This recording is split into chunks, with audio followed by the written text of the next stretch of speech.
예수 그리스도의 마지막 일주일 사역, 그리고 금요일 예수님께서 이제 가룟 유다의 배반으로 인해서 감난산에서 기도하시는 겟세마네 동산에서 대제사장들과 그 관리들에 의해서 붙잡혀 가셔서 대제사장 가야바 앞에서 재판을 받고, 가야바가 예수님을 유대법에 의해서 돌로 처형하는 것이 아니라 밀란을 또 걱정하고, 또 예수님의 그 사후의 모든 일들을 한꺼번에 말끔히 처리하기 위해서 예수님을 정치범으로 빌라도 총독에게 넘기는 이야기를 보았습니다. 그래서 오늘 우리가 읽은 성경에서도 그 위에 예수님의 제수의 패의 이름이 뭐죠?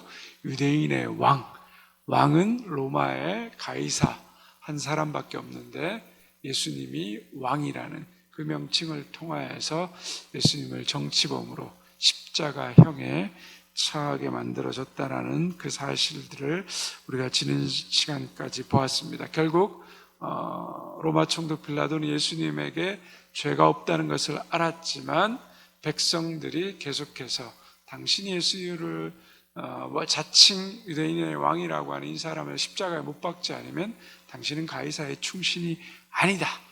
그래서 또 밀란을 걱정한 빌라도, 또 자칫 잘못하면 자신의 예수님을 살리려다가 자기가 로마 황제로부터 또 자신의 지위를 박탈당하는 관리를 잘 하지 못했다는 그 죄목으로 자신의 이익과 반하는 일을 할 수 없어서 결국에는 예수님을 십자가에 내주게 되었다. 그러면서 예수님께서 십자가에 내주시면서 성경에 가장 먼저 나오는 장면이 이제 로마 군병들에게 조롱 받으셨습니다. 우리 거기 교재에 나와 있는 이야기를 한번 같이 읽어볼까요? 로마 군병들의 조롱 받으심 함께 있습니다. 로마 군병들은 예수님의 옷을 벗기고 흉포를 입히고 가시관을 엮어 머리에 씌우며 온갖 조롱을 하며 침을 뱉고 예수님의 머리를 쳤다. 자, 마태복음 27장 26절에 말씀 한번 읽어보겠습니다. 시작. 이에 바라바는 그들에게 놓아주고 예수는 채찍질하고 십자가에 못 박히게 넘겨주니라. 마태복음 27장 29절에 30절도 읽겠습니다. 가시관을 엮어 그 머리에 씌우고 갈대를 그 오른손에 들리고 그 앞에서 무릎을 꿇고 희롱하여 이르되 유대인의 왕이여 평안할지어다 하며 그의 침 뱉고 갈대를 빼앗아 그의 머리를 치더라. 자, 예수님을 가장 먼저 내어주고 뭘 했습니까? 채찍질하고, 그리고 가시관을 엮어서 머리에 뭐죠? 씌우고 예수님에게 침을 뱉고 조롱했다라고 말하고 있습니다. 그 채찍이 여러분 거기에 보면 그림에 나와 있죠.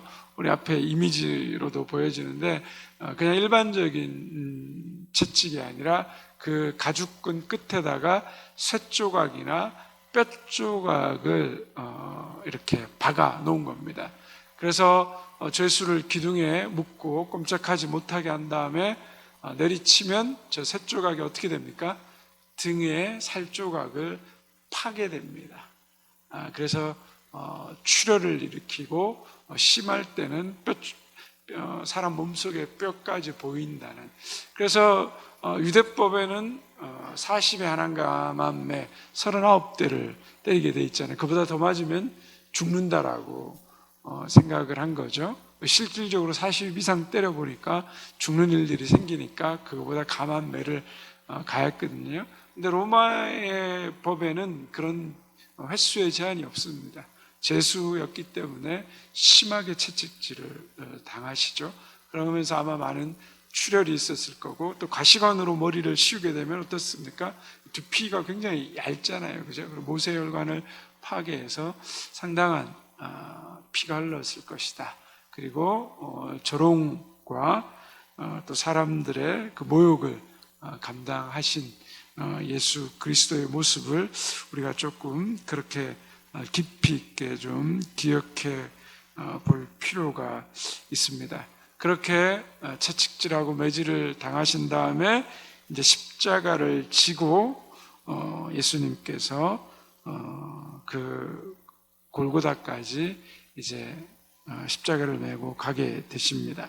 우리 거기 십자가를 지시며 한번 볼까요? 시작. 로마 군병들은 조롱을 마친 후 홍포를 벗기고 예수님을 십자가에 못 박고 위에 끌고 나갔다.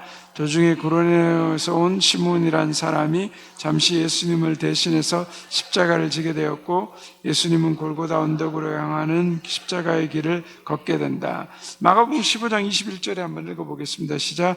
마침 알렉산더 루퍼의 아버지 구레네 사람 시몬이 시골로부터 와서 지나가는데 그들이 그를 억지로 같이 가게 하여 예수의 십자가를 지우고자. 이제 이스라엘 성지순례 가면 빌라도 법정에서부터 시작해서 예수님이 골고다 언덕까지 가는 길에서 예수님이 쓰러지고 마리아를 만나고 또 쓰러지고 구레네 시몬을 만나서, 그래서 한 14처의 흔적들이 이렇게 다 있습니다. 그래서 예수님이 십자가를 메고 힘드셔가지고 땅에 손을 짚은 곳, 이런 것들이 쭉 있는데, 가다가 예수님이 너무 이제 채찍질 당하시고 힘드시고 십자가의 이 무게도 너무 무거워서 쓰러지게 되자 더 이상 예수님이 스스로 십자가를 메고 골고다 언덕까지 갈 수 없다라는 판단을 내린 로마 군병들이 6월절 성전에 제사하기 위해서 그 십자가 행렬을 지켜보던 길가에 서 있던 한 사람, 누구죠? 구레네 사람 시몬을 끌어내서 예수님의 십자가를 대신 지게 합니다. 당대 로마 군인들은 자신들이 필요하면 식민지 백성에게 오리를 가자라고 요구할 수 있는 권리가 있었습니다. 로마 군인이 요구하면 로마 군인의 요구를 들어줘야 되는 거죠. 마태복음 5장에도 오리를 가자 그러면 뭐죠? 심리를 가자라는 말이 바로 여기서 나왔습니다. 또 어떤 학자들은 로마 군이 요청하면 천보 이렇게 가야 된다라고 얘기하는데, 일단은 그런 일들이 있죠. 성전에 제사 지려 놨다가 가장 끔찍한 십자가의 처형, 사형수의 십자가를 대신 지게 되는 구레네 시몬, 그 심정이 어땠을까요?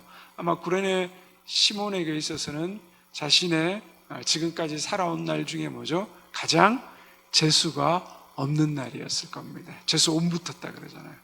그냥 십자가, 끔찍한 십자가를 지고 있는 죄수를 보고 있었는데 자기 앞에서 예수님이 쓰러지게 되고, 그리고 그 예수님의 십자가를 대신 지게 되는, 정말 자기 인생에서 기억하기 싫은 끔찍한 날이었을 겁니다.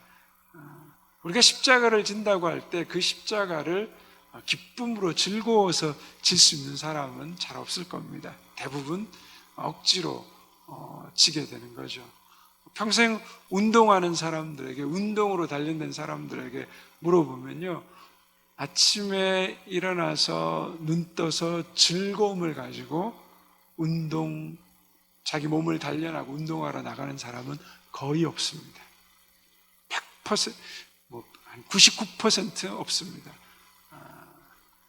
대부분 물어보면 뭐죠? 힘들어 죽겠는데 운동을 뭐죠? 자기가 직업이고 이걸 해야 되기 때문에 졸리고 힘든 몸을 이렇게 세워서 그 일을 하러 나가는 거죠. 직장도 그렇지 않습니까? 아침에 눈 뜨자마자 감사합니다, 오늘 드디어 직장에 출근하고 가장 내 인생의 행복한 날입니다, 아싸 이러고 직장 나가는 사람 있습니까? 없습니까? 없어요. 목사님들도 마찬가지예요. 새벽에 눈 뜨면서 주님 감사합니다, 새벽 예배, 이런 사람 잘 없어요. 물어보시면 곤란합니다. 하여튼 없단 말이죠. 대부분 그리스도인의 삶도 마찬가지예요. 막 십자가를 즐거워서 감사해서 감격해서 지는 사람 없어요. 억지로 지는 거죠. 근데 뭐죠? 매일 억지로 지지만 그 억지로 지는 십자가를 통해서 나중에 뭐죠? 내 삶에 그 억지로 졌던 십자가가 스스로 질 수 있는 십자가가 되는 거죠. 억지로 일어나서 매일 출근하는 그 직장의 삶을 통하여서 뭐죠? 힘들고 어렵지만 그 직장을 통하여서 내가 또 수고하고 땀 흘린 또 수고의 대가를 얻게 됐고, 그것을 통하여서 우리 가족들이 뭐죠? 또 생활하고 또 우리가 살아갈 수단이 되는 거죠. 신앙도 마찬가지입니다. 그죠? 우리가 하나님 말씀대로 즐거워서 기뻐서 잘 지키지 못하죠. 봉사도 그렇고 어떤 때는 뭐죠? 내가 맡은 책임 때문에 억지로 할 수도 있고 또 마지못해서 하는 경우도 있습니다. 근데 그 과정을 통하여서 뭐죠? 우리가 점점 더 성숙해지고 건강해지고 어느 순간 그 억지로 했던 것이 돌아보면 뭐죠? 다 감사가 되고 은혜가 되고 또 내 삶의 자양분이 되는 것들을 우리가 느끼죠. 뭐 밥이 항상 맛있어서 먹겠습니까? 그죠? 먹어야 되니까 먹을 때 많잖아요. 근데 안 먹으면 어떻게 됩니까? 건강을 잃게 되는데 억지로라도 먹게 되면 그 먹는 밥을 통하여서 내 몸에 영양분이 공급되고 건강을 유지하는 것과 마찬가지입니다. 억지로 진 십자가였지만 구레네 시몬에게 이 십자가는 뭐죠? 자신의 운명을 바꾸게 되는 새로운 은혜가 시작됩니다. 잘은 알 수 없지만 전승에 따르면 구레네 시몬이 그 십자가를 지고 초대교회의 아주 훌륭한 교회의 일꾼이 됩니다. 그러면서 성경에 잠깐 언급되고 있는데 여러분 교재에 보면 로마서 16장 3절 말씀 한번 읽어볼까요? 주 안에서 택하심을 입은 루포와 그 어머니에게 문하라. 그의 어머니는 곧 내 어머니라. 자, 주 안에서 택하심을 입은 뭐죠? 루포와 그 어머니. 아까 구레네 시몬을 뭐죠? 알렉산더 루포라 그랬잖아요. 초대 교회의 아주 중요한 중심 인물이 되었다라고 로마서에 이야기하고 있습니다. 그래서 바울이 뭐죠?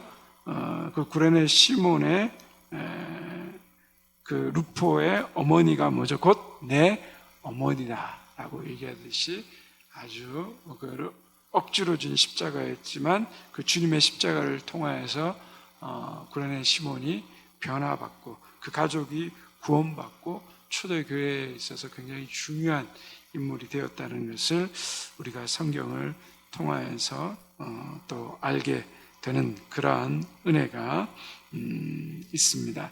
자, 그 다음에 십자가 위에서의 시간 한번 밑에 같이 읽어보겠습니다. 시작. 예수님은 오전 9시에 십자가 위에서 못 박히셨고 그 위에는 유대인의 왕이라는 죄패가 놓여졌다. 예수님은 오후 3시에 엘리 엘리 라마 사막단을 외치며 운명하셨다. 자, 여기 여러분 그림에도 나와 있는데 그게 무슨 그림인지 아시겠어요? 그 앞에 그림, 그거 말고 지도 말고요. 앞에 하나 빠졌어요, 그림이. 여러분 교재에 보시면 무슨 그림 같으세요? 야, 그렇죠, 그죠. 밑에 적혀 있죠, 그죠. 발목뼈에 박힌 모습입니다. 여태까지 십자가에 로마가요, 그 스파르타쿠스에 난 로마의 검투사들의 반란이 있었거든요.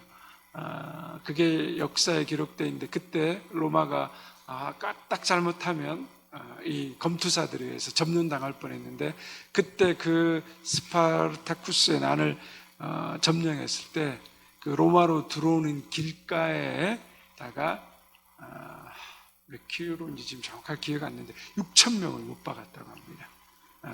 그 반란에 가담했던 검투사들을 다 십자가에 못 박았죠. 십자가에 못을 박아서 길거리에 사람들이 지나가는 길에 전시합니다. 예수님 역시 마찬가지였습니다. 사람들이 가는 길에. 왜냐 그러면 반란을 일으키고 로마에 반역하는 사람들을 가장 끔찍한 벌로 다스린다라고 되어 있죠. 이 예수님 사후에 AD 70년에 로마의 디도 장군의 유대인의 반란으로 해서 예루살렘이 점령당했을 때, 예루살렘을 점령할 때 그 안에서 한 3년 정도, 2년인가요? 버티었는데 그때마다 유대인들을 밖에다 500명씩 십자가에 못 박았다고 그런 역사의 기록들도 있습니다. 그만큼 끔찍합니다. 근데 그 십자가에 못 박았던 그 흔적이 고고학적으로 발견이 안 된다는 거예요. 그래서 1968년에 유일하게 24살짜리 한 사람이 십자가에 못 박힌 게 발굴이 됐어요. 근데 이게 발목 뼈인데 우리가 흔히 십자가 하면 우리 뒤에 있는 십자가 모형을 생각하잖아요. 근데 두 가지 형태로 봅니다. T자형 십자가, 사람을 이렇게 매달아 놓는 것이, 못을 박아서 매달려 있다는 것이 힘들잖아요. 그래서 대부분 박으면 이 손목에다 못을 박고 팔을 동여매고, 그리고 이런 십자가 같은 경우에 다리를에서 못을 박아서 엉덩이 받침대를 이렇게 해야 미끄러지지 않는다고 합니다. 그렇게 하지 않으면 T자형 십자가로 해서 팔을 걸고 못 받고 그 다음에 팔에다가 밧줄을 건 다음에 이 발을 어떻게 하냐면 십자가 내려온 나무 양 사이에 놓고 복숭아 뼈인 데다 못을 박는답니다. 그래서 그 발견된 것이 바로 요 발목 복숭아 뼈를 관통해서 들어간 양쪽에 십자가 대에 받는 못이 박혀 있는 게 처음으로 이게 지금 유일하게 발견된 십자가형을 당한 사람의 복숭아 뼈라는 거죠. 어떻게 할 수 없어서 그대로 다리에 요걸 유대인들의 지난번 봤던 그 돌무덤에다가 장례를 치렀다. 보통 십자가에 못 박혀 죽으면 길게는 일주일 동안 간답니다.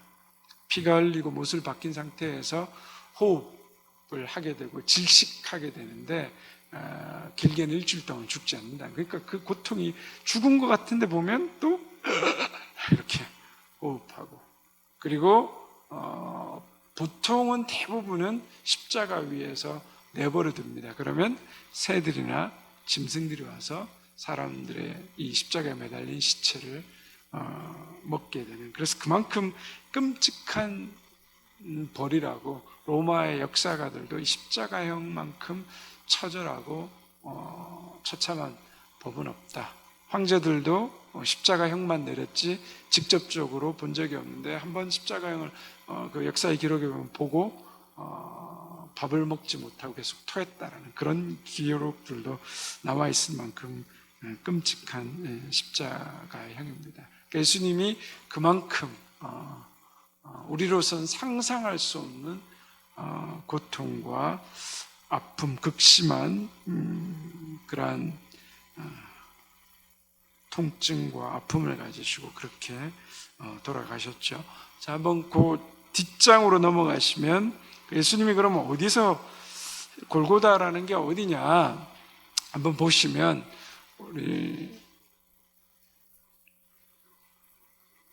예루살렘 성전이 있고 거기 빌라도 법정이 있죠, 그죠?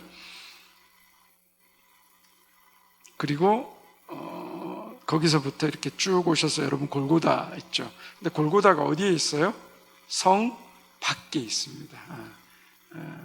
예수님 당시에 못 박혔을 때는 성 밖이었고 나중에 예루살렘 성을 확장해서 성 안으로 들어왔는데, 이 골고다라는 곳은 바로 채석장이었습니다. 우리가 갈보리라 그러죠.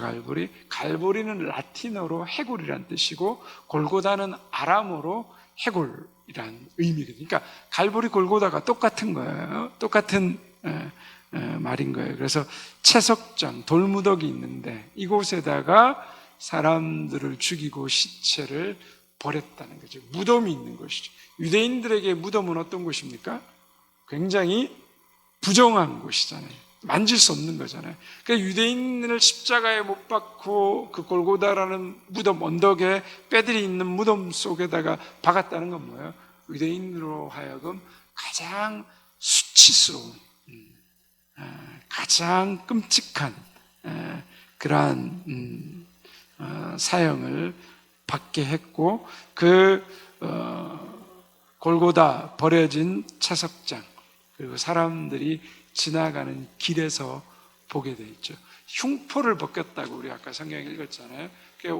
실은 우리가 이제 예수님이니까 이게 좀 더 거룩하게 보이기 위해서 우리가 이렇게 중요 부분을 천으로 덮고 가렸는데, 가장 십자가형은 뭐죠? 옷을 다 벗기는 겁니다.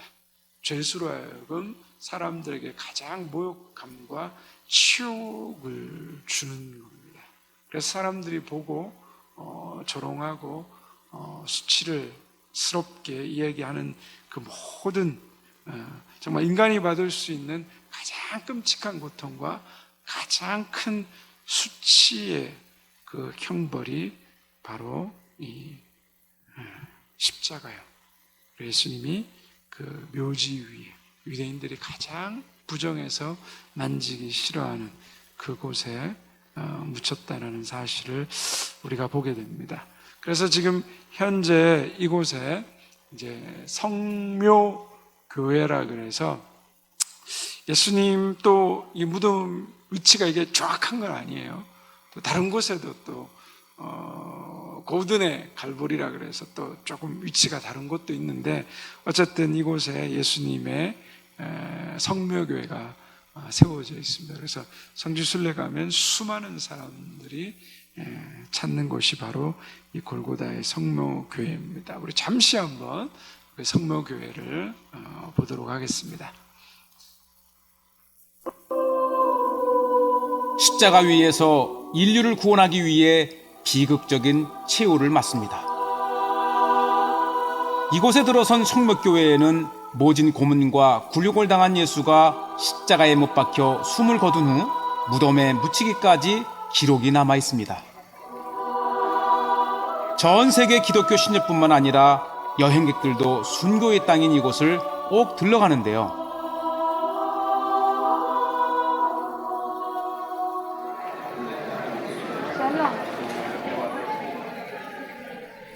십자가의 길 13번째 지점, 고통 속에 운명한 예수를 십자가에서 끌어내려 염을 하고 세마포로 감싼 곳입니다.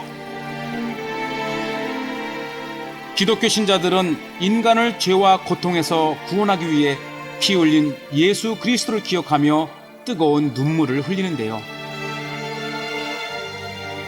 교회 안 골고다 언덕으로 올라가면 비극의 현장을 더욱 체감할 수 있습니다.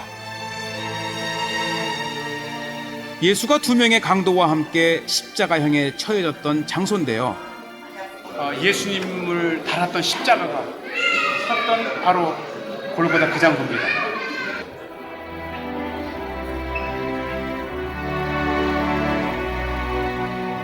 기독교 최대의 성지입니다. 예수가 3일 후에 부활했다는 십자가의 길 마지막 지점인데요. 눈부시게 밝은 빛이 무덤 주위를 비추고 있습니다. 바로 이곳이 예수님의 무덤입니다. 골고다에서 달려 돌아가신 후 운명하신 후 안치된 2000년 전에 바로 예수님의 무덤이죠.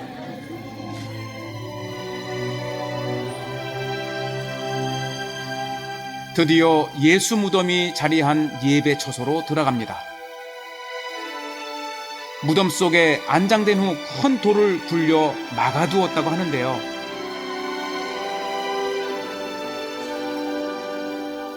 예수님의 빈 무덤입니다.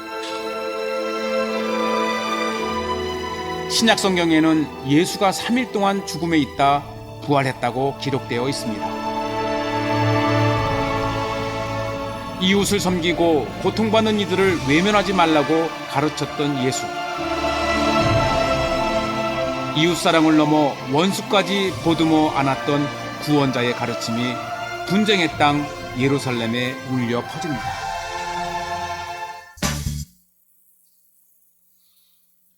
네, 그래서 성묘교회를 찾는 사람들마다 또 주님께서 십자가에 돌아가셨던 그 실제 현장이라는 그 깊은 또 의미가 우리에게 또 더 깊이 또 다가오는 것 같습니다.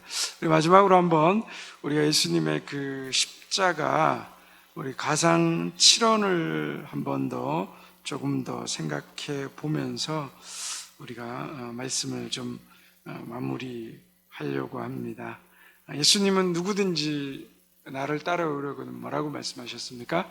자기 십자가를 지고 나를 따르라 라고 말했습니다. 우리가 예수님을 따르려면 져야 할 자기 십자가가 뭘까? 아마 우리도 그런 고민들을 하게 될 것 같습니다. 그래서 우리가 십자가에서 예수님과 연합되었기 때문에 우리가 예수님의 생명으로 살아가게 될 때 자연스럽게 우리가 져야 되는 십자가가 있다는 거죠. 그게 뭘까? 또 더 다른 많은 것들이 있는데 예수님의 그 7가지 가상칠한 십자가 위에서 행하셨던 말씀을 통해서 우리가 한번 생각해 보려고 합니다. 첫 번째 말씀이 뭐였죠? 아버지, 저들을 사하여 주옵소서. 자기들이 하는 것을 알지 못합니다. 자, 예수님의 십자가 위에서 첫 번째 하셨던 기도, 그 기도가 뭐였습니까? 무엇에 관한 기도였습니까? 바로 용서의 기도였습니다. 예수님은 이 용서의 기도를 하실 때 자신을 십자가에 못 박는 사람들만을 위해서만 기도하신 것이 아니죠. 뭐죠? 이 기도는 바로 우리를 위한 기도였습니다. 우리 역시도 뭐죠? 우리의 삶 속에서 예수 그리스도 앞에 용서받을 수 없는 죄인이었기 때문입니다. 그래서 우리는 예수님의 이 복음을 통하여서 죄사함 받고 구원받았습니다. 복음을 통해 죄사함 받고 구원받은 우리에게 사명이 있죠. 우리가 주기도문에 보면 뭐라고 우리가 늘 주기도문 말합니까? 우리가 우리에게 잘못한 사람을 용서한 것 같이 우리 죄를 용서하여 주시고, 그죠? 우리가 우리에게 잘못한 사람을 용서하여 준 것 같이 우리의 사명도 뭐죠? 주님으로부터 용서받았으니 우리도 우리에게 잘못한 사람을 용서하는 일이 우리에게 주어져 있다는 거죠. 말은 쉬운데 행하는 건 어떻습니까? 쉽지 않습니다. 그래서 우리는 매일 뭐예요? 이 복음을 들어야 되는 게, 복음이 뭐예요? 예수님이 나를 행하셨던 말씀, 아버지, 저들의 죄를 용서하여 주옵소서. 용서라는 것은 인간의 힘과 능력과 의지로 되는 게 결단코 아니거든요. 그렇잖아요.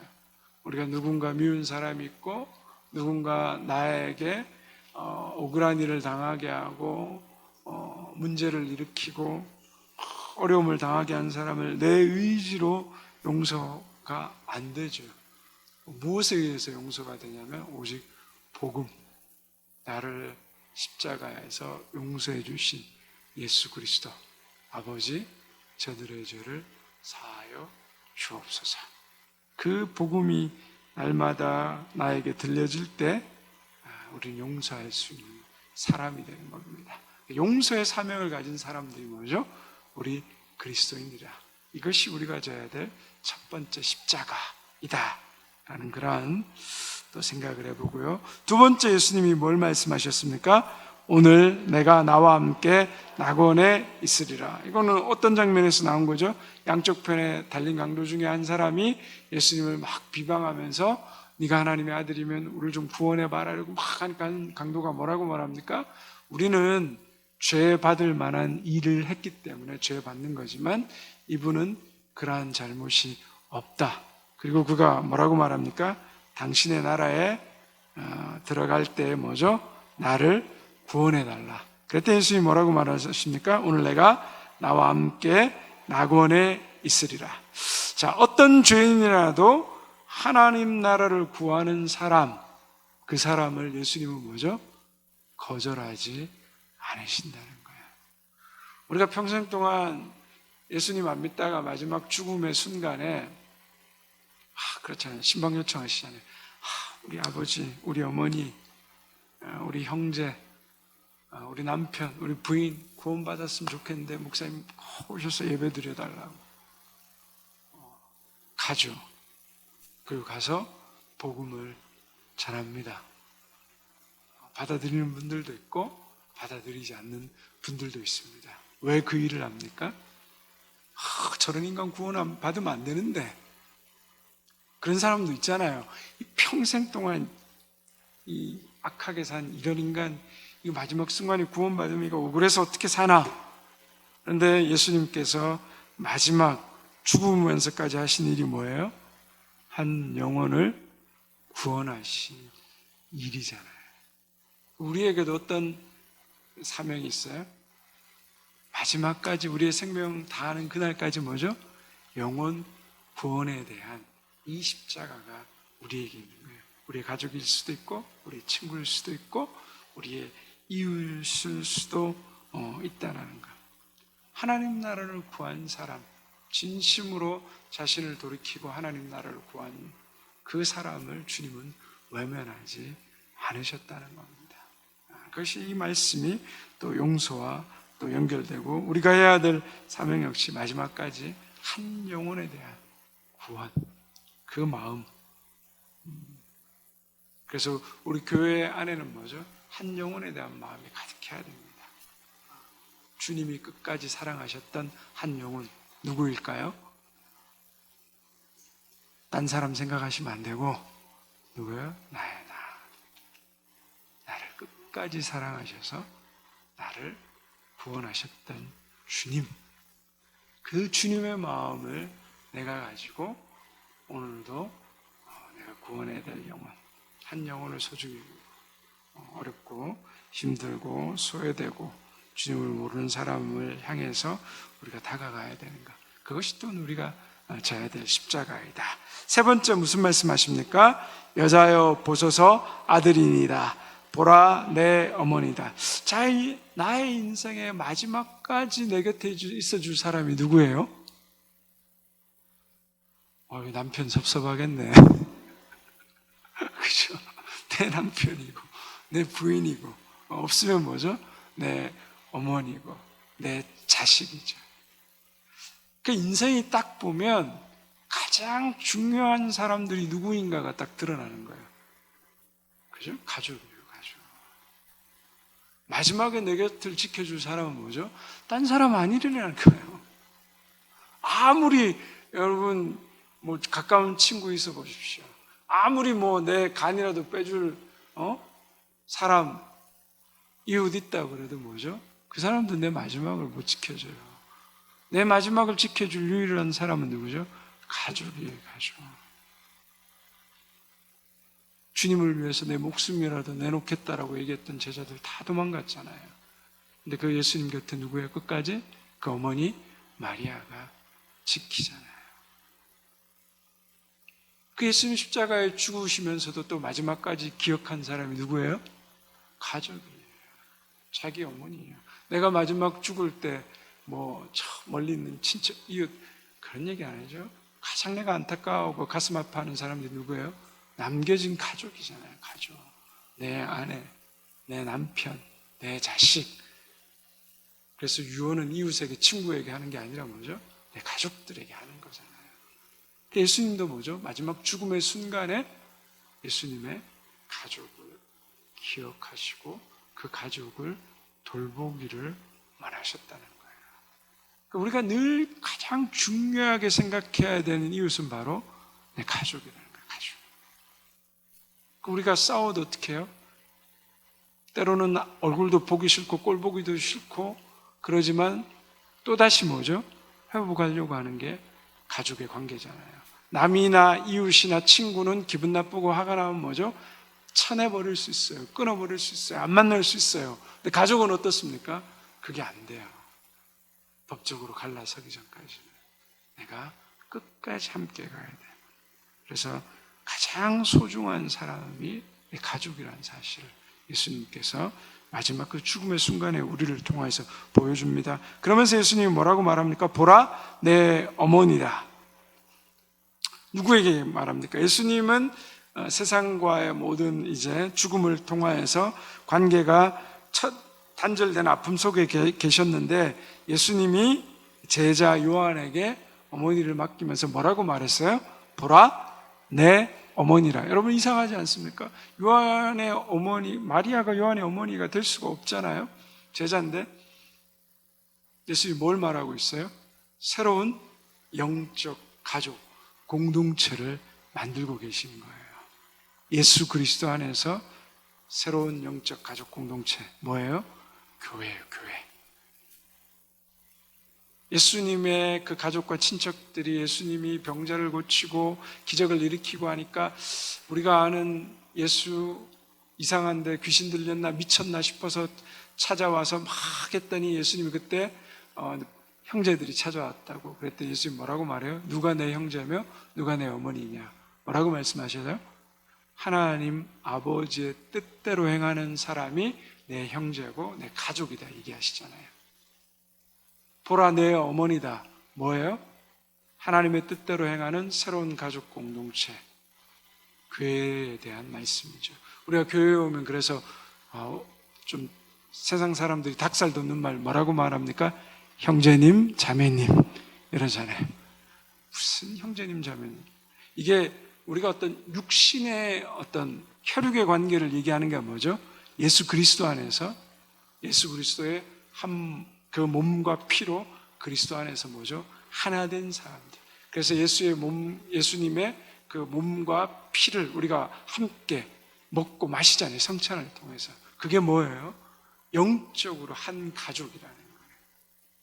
그래서 세상에서는 찾아볼 수 없는 공동체, 그리스도 안에서 서로 사랑하고 협력하고 돕는 공동체, 그래서 영적 가족이라고 얘기하는 거예요.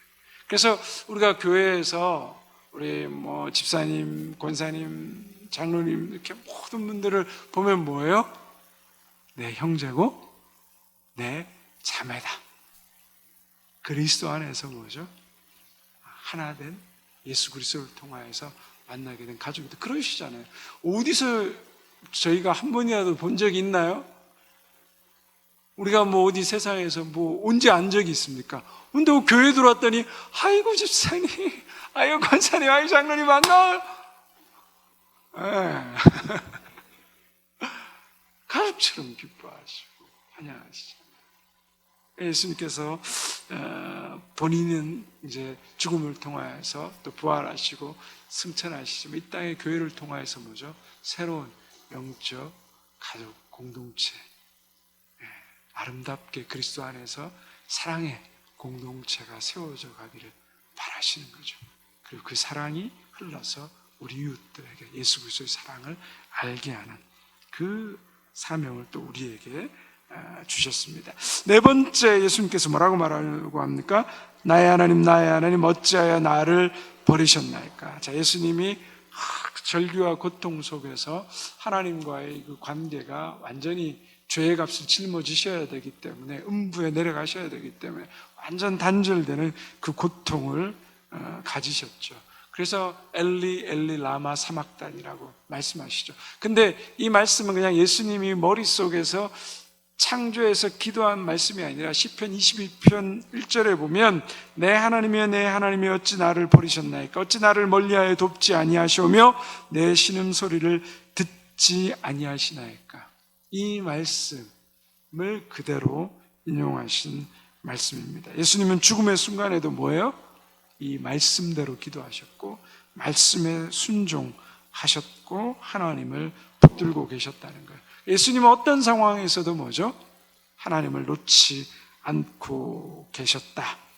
바로 그 믿음이 우리를 구원의 길로 인도하고 있다는 것을 우리에게 깨닫게 하시고 보여주시는 겁니다. 살아가면서 환난과 시험이 당하면 하나님이 멀리 계신 것 같고 때로는 보이지 않는 것 같기도 하고 하나님이 계신가 안 계신가 의심하기도 하죠.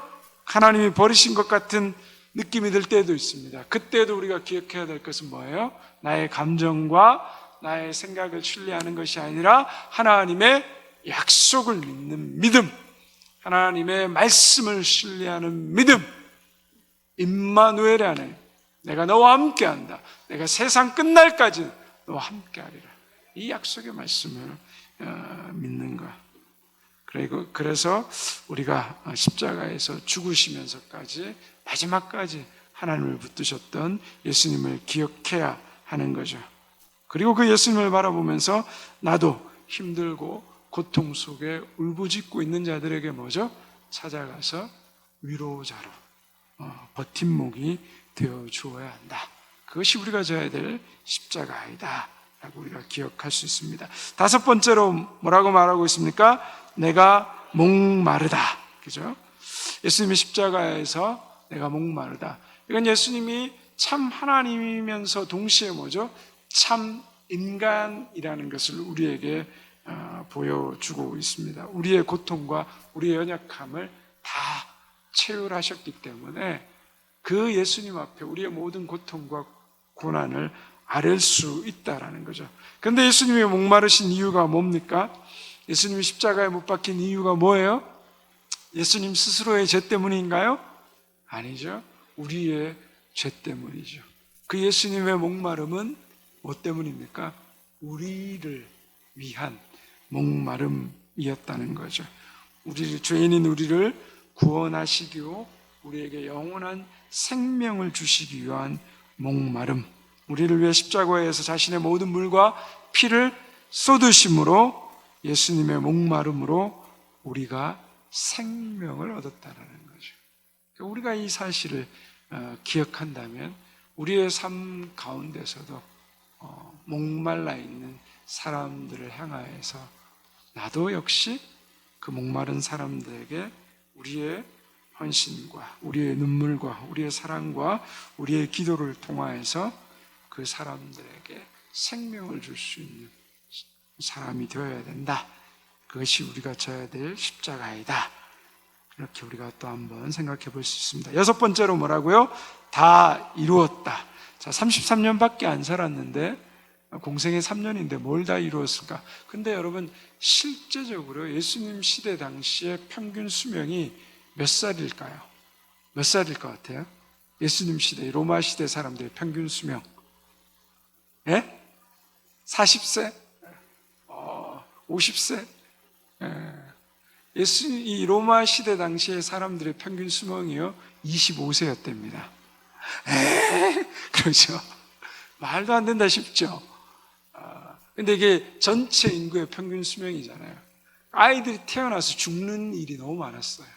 우리도 옛날에 그랬잖아요. 아들 7, 8 놓으면 세넷 이렇게 죽는 경우가 많잖아요. 로마 시대는 더 심했던 거죠. 그래서 아이들이 죽는 유아 사망률이 너무 높았기 때문에 평균 수명 자체가 전체 통계를 내면 25세밖에 안 된다는 거예요. 우리 뭐 조선 시대도 아마 거의 큰 차이가 없을 겁니다. 평균 수명의 통계를 보면 어쨌든 3년의 그 짧은 시간 동안 예수님이 다 이루으셨다. 이 말은 뭘까요? 예수님이 먹고 싶은 것, 해보고 싶은 것, 가보고 싶은 것, 사람들한테 하고 싶은 말 다 했다. 이런 말일까요? 아니죠. 어떤 말일까요?